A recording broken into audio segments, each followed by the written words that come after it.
एक बार एक मशहूर राज्य के सेठ जी जो हीरो का व्यापार करते थे, वे दिल्ली से मुंबई हीरे लेकर जा रहे थे।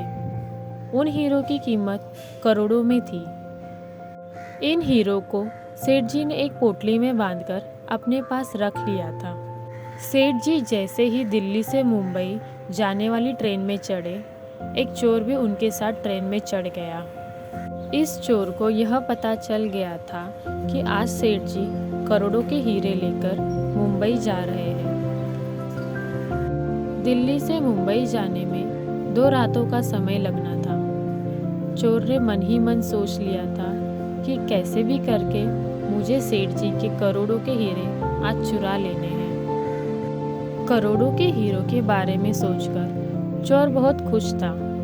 यदि यह करोड़ों के हीरे उसके हाथ लग जाए तो वह अपनी पूरी जिंदगी आराम से गुजार सकता है। चोर की हरकतों को देखकर सेठ जी यह समझ गए थे कि यह एक चोर है और वह हीरे चुराना चाहता है। क्योंकि चोर को रात में चोरी करनी थी, इसलिए वह शाम 7 बजे ही सो गया।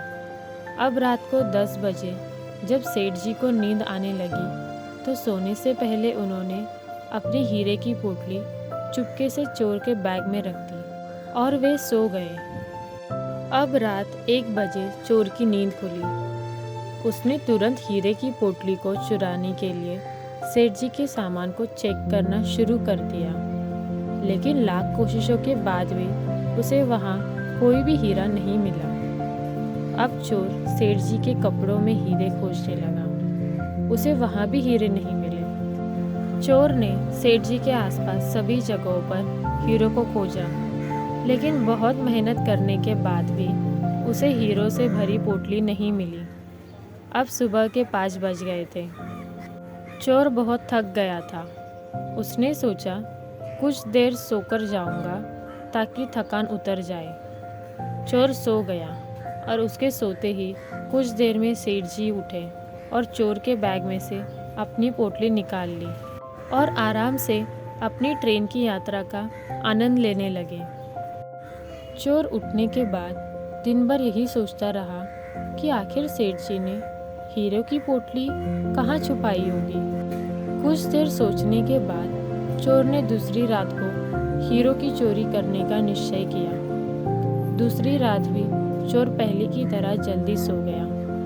रात को सोने से पहले सेठ जी ने हीरो की पोटली को चोर के बैग में रख दिया और वे सो गए। रात को चोर उठा और उसने सेठ जी के एक एक सामान को बड़ी बारीकी से चेक किया। सभी आसपास की जगहों पर उसने हीरो को खोजा, लेकिन बहुत प्रयास करने के बाद भी वह हीरो को नहीं खोज पाया।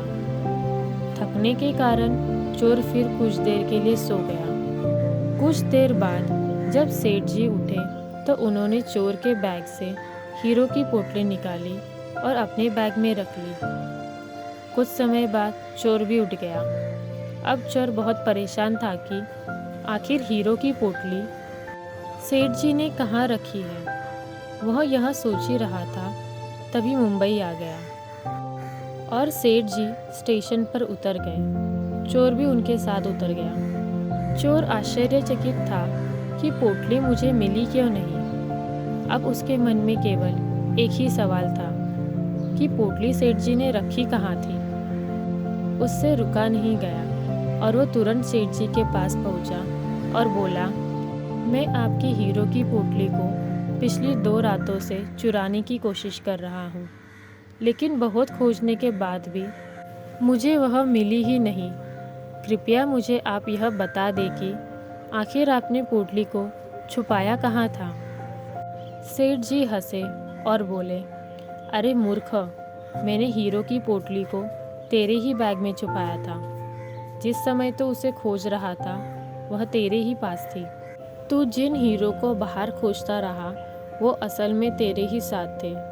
तो उस समय खुद को कंगाल और चोर समझ रहा था। असल में उस समय तू करोड़पति था।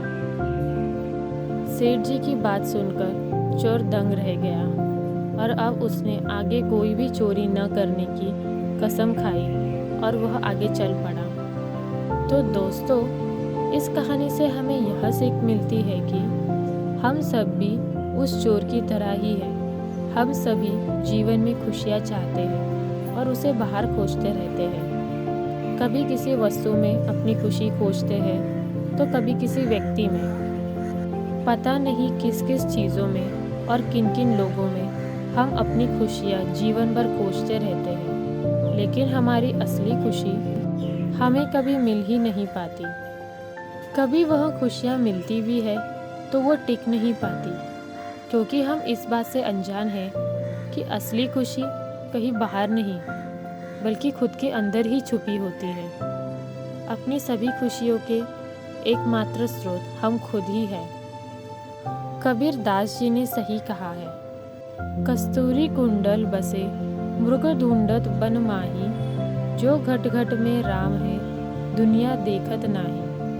अर्थात जिस प्रकार एक कस्तूरी हिरन कस्तूरी की खुशबू को जंगल में ढूंढता फिरता है, जबकि वह सुगंध उसको अपनी ही नाभि में मौजूद कस्तूरी से मिल रही होती है, लेकिन वह उसे बाहर खोज रहा होता है। वह जान ही नहीं पाता कि जिस खुशबू का दीवाना बना हुआ वह यहाँ वहाँ खोजता फिर रहा है, वह दरअसल उसी से आ रही है। इसी प्रकार लोग अपनी खुशियों को बाहर की वस्तुओं में और लोगों में खोजते रहते हैं, और वह यह कभी समझ नहीं पाते कि खुशियों का रहस्य उनके अंदर ही मौजूद है। नमो बुद्धाय।